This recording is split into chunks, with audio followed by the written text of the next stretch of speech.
राधे राधे दोस्तों, स्वागत है आपका पूजा भक्ति चैनल में। संकट चौथ का व्रत किस दिन किया जाएगा? संकट चौथ का व्रत 6 जनवरी को किया जाएगा। संकट चौथ का व्रत माघ मास की कृष्ण पक्ष की चतुर्थी को किया जाता है। इस दिन संकट हरण गणपति गणेश जी तथा चंद्रमा का पूजन होता है। निराहार व्रत रखा जाता है तथा तारों या चंद्रमा को अर्घ्य देकर व्रत खोला जाता है। संकट चौथ के दिन आप लोग पहले सिर धोकर नहाने, मेहंदी लगाएं और सफेद तिल और गुड़ का तिलकुट बनाएं। एक पट्टे पर जल का लोटा रखें। चावल रोली एक कटोरी में तिलकुट और रुपए रखकर जल के लोटे पर सतिया कर तेरे टिक्की करें और चौथ की कहानी सुने। तब थोड़ा सा तिलकुट ले ले। कहानी सुनने के बाद एक कटोरी में तिलकुट और रुपए रखकर हाथ फेर कर सासू जी के पैर छूकर दे दें। जल का लोटा और हाथ के तिल उठाकर रख दें। शाम को चांद को अर्घ्य देकर भोजन करें। इच्छा अनुसार रुपए और तिलकुट जो मिश्रानी कहानी कहे उसे दे दें। जब खाना खाएं तिलकुट जरूर खाएं। तिल का भोग जरूर लगाएं और तिल को जरूर खाएं। संकट चौथ की कथा सुनने से पहले आप लोग मेरे चैनल को लाइक और सब्सक्राइब कर लो, पूजा भक्ति चैनल को। और कथा सुनने से पहले आप लोग थोड़े से हाथ में अक्षत या फूल के पत्ती ले सकते हो। कथा पूर्ण होने के बाद इन्हें आप गणेश भगवान को समर्पित करना है। प्रेम से बोलो गणेश भगवान की जय। एक देवरानी जिठानी थी। जिठानी बहुत गरीब थी। देवरानी के घर उसका सारा कार्य करने जाती थी। वहाँ से उसे एक शेर जो रोज मिलते थे उससे उसका गुजारा चलाती थी। एक दिन संकट चौथ पड़ी। जेठानी ने उस दिन देवरानी के घर न जाकर अपने घर में साग बथुआ की पूड़ियाँ बनाकर कहानी सुनी और व्रत किया।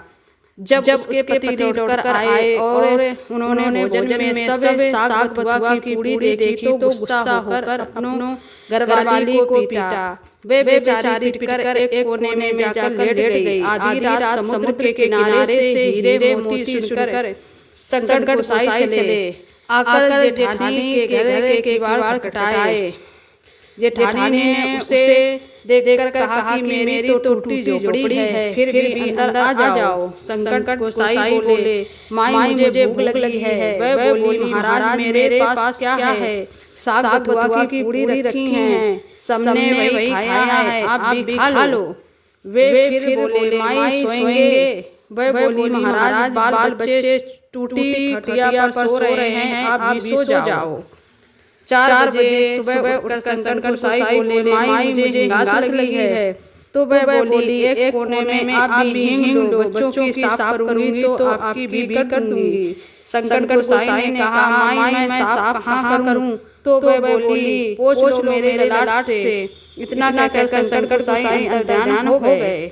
जब वह जेठानी उठी तो उसने देखा कि झोपड़ी की जगह महल खड़ा है और चारों ओर हमारे मोती झिलमिला रहे हैं। उसका मस्तक हीरे मोती के मुकुट से चमक रहा है। जब वह ये सामान उठा रख रही थी तभी देवरानी ये पता करने आई कि 2 दिन में जेठानी मेरे घर का काम करने क्यों नहीं आ रही है।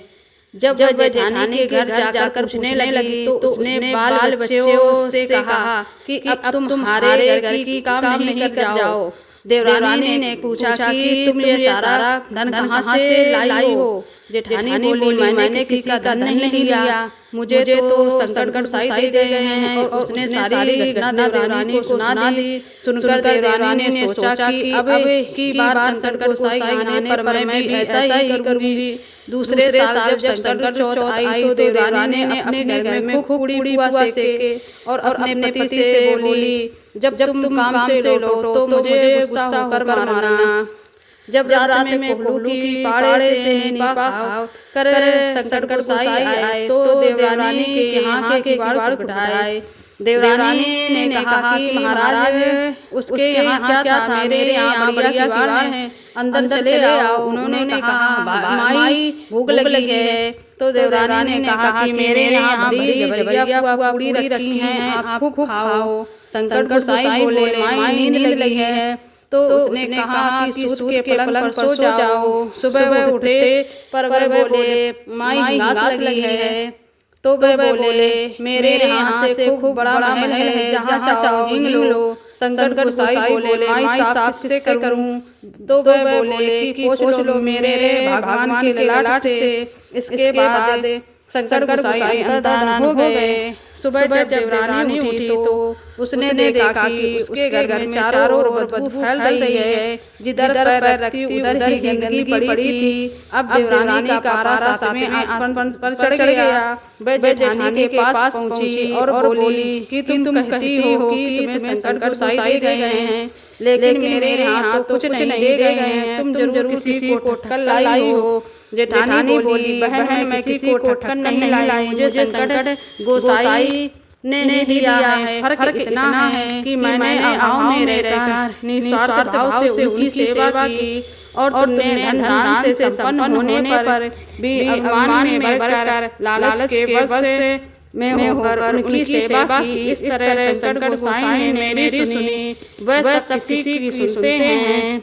आप लोग ये कहानी जरूर सुने और आपको उज्जवल कैसे करना है। अगर आपका इसी साल में बेटा हो या बेटे का विवाह हो तो चौथ माई का उज्जवल होता है। सवा किलो सफेद तिल और गुड़ मिलाकर तिलकुट करो और एक चम्मच से तिलकुट की तरह 13 फूटी करें और उस पर एक तिल रख इच्छा अनुसार रुपए रख कर हाथ फेर कर गोली चावल मिश्री बादे में सासू जी के पैर छूकर दे दें। चौथ माई की कहानी सुने और सिर्फ चौथ का उज्जवल करें।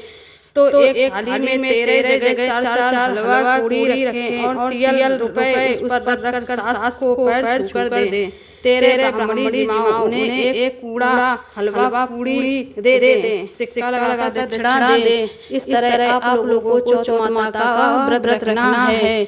और चौथ माता का व्रत भगवान गणेश जी को जरूर उनका भोग लगाएं और गणेश जी का 108 बार मंत्र का जाप अवश्य करें। ओम गण गणपते नमः स्वाहा का जाप आप लोगों को जरूर करना है। और रात्रि में चंद्रमा को अर्घ्य देकर ही व्रत का पारण करें।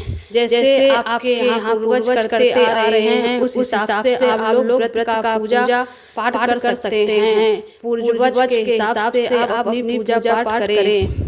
और पारण के समय आप लोग ब्राह्मणों को और जरूरतमंदों को दान अवश्य करें। दान में तिल जरूर दान करें, क्योंकि तिल का इसमें बहुत विशेष महत्व है। माघ में तिल का विशेष महत्व माना जाता है। और व्रत का पारण करते समय आप लोग तिल का भोग जरूर लगाएं और तिल को जरूर खाएं। इस तरह से आप लोगों को संकट चौथ का या सकट चौथ का व्रत करना है।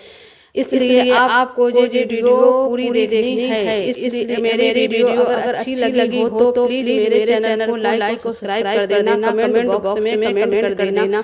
राधे राधे, जय श्री कृष्णा, श्री शिवाय नमस्तुभ्यां, हर हर महादेव।